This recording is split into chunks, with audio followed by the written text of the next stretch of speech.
Christ alone my hope is found. He is my light, my strength, Bonjour my frères et song. sœurs, et nous continuons ensemble à chercher à mieux comprendre la Bible. Aujourd'hui, on va essayer de terminer le livre de l'Exode. On va survoler quelques derniers chapitres et surtout se concentrant sur une phrase, une idée qui revient et qui, pour moi, m'aide à me rappeler qu'on a tendance à se concentrer des fois sur un aspect et oublier complètement l'autre. Oublier que bien souvent, dans la Bible, les grandes vérités ont toujours deux côtés de cette même médaille. Et nous, on va juste se concentrer sur un des deux côtés. Et celle que je veux regarder, c'est Israël, leur obéissance, pour être exact.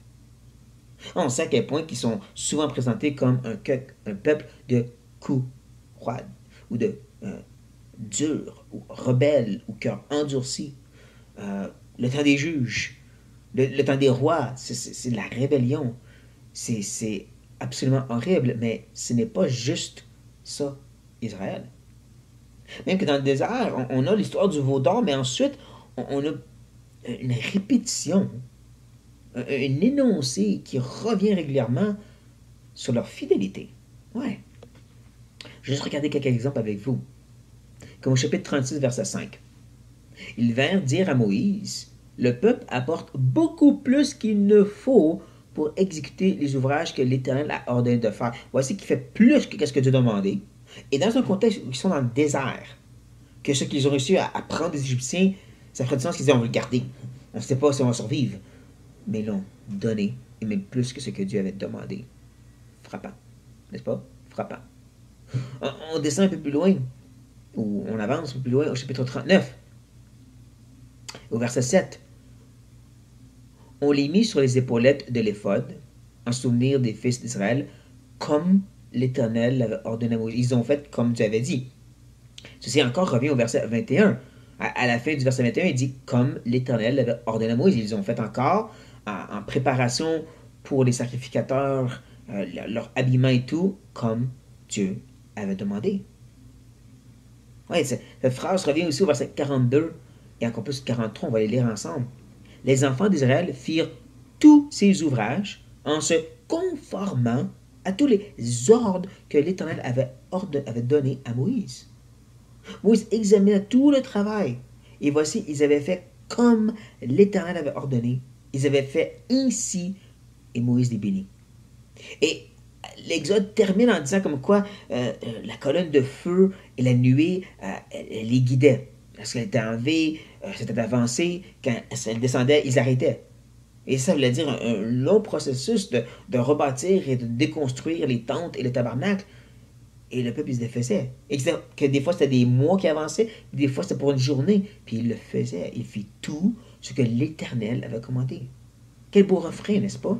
Pour ce Israël, ce peuple de Curoide, il fit tout ce que Dieu avait commandé. Moi, je trouve ça frappant parce que ça nous rappelle qu'Israël, c'est pas juste de la rébellion. Une des choses que je dis souvent aux gens, c'est j'admire énormément l'Israël d'autrefois, le peuple dans l'Ancien Testament, pour une chose. Lorsqu'ils avaient de la difficulté, lorsque des ennemis semblaient trop grands pour eux, même dans un moment de rébellion, puis que Dieu punissait, comme dans le temps des juges, bien souvent, pas toujours, bien souvent, ça les amenait à chercher la face de Dieu, mais intensément. On se débarrasse des idoles, on arrête tout, et on jeûne, et on cherche la face de Dieu. Juste un temps de prière constant. On fait même pas ça, nous, maintenant. Vraiment un vrai jeûne, là, où tu dis, je ne fais plus rien que prier pendant tout ce temps-là. Pas j'arrête de manger, j'arrête tout juste pour prier. Pendant des jours. Pendant des jours, frères et sœurs. Ils cherchaient la face de Dieu parce qu'ils savaient que c'est juste Dieu qui venait leur secours. Comme je dis, il y a d'autres moments où ils s'endurcissent. Il y a d'autres moments où ils se rebellent plus contre Dieu. Mais il y a ces moments-là qu'il ne faut pas négliger. L'autre côté de la médaille, qui est un bon rappel pour nous.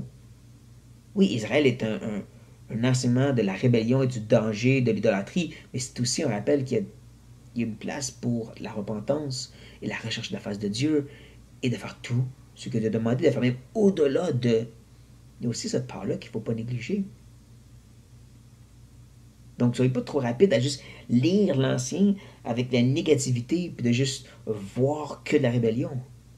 Voyez aussi de la fidélité. Envoyez les prophètes imparfaits qui font des choses folles, dangereuses, au point même de souffrir parce que Dieu leur a demandé. Encore, en tant que pécheur, mais l'obéissance. Et quand tu lis les prophètes, les choses que Dieu leur a demandé de faire, comme Ézéchiel, c'est incroyable. Ceci nous motive. N'est-ce pas qu'on veut aussi entendre de la part de Dieu, tu as fait tout ce que je t'ai demandé, d'aller au-delà de ce que je t'ai demandé. Wow. Donc ceci nous encourage et préparons-nous maintenant pour rentrer dans le livre de Lévitique. Oh là là. Sur ça, soyez bénis, frères et sœurs.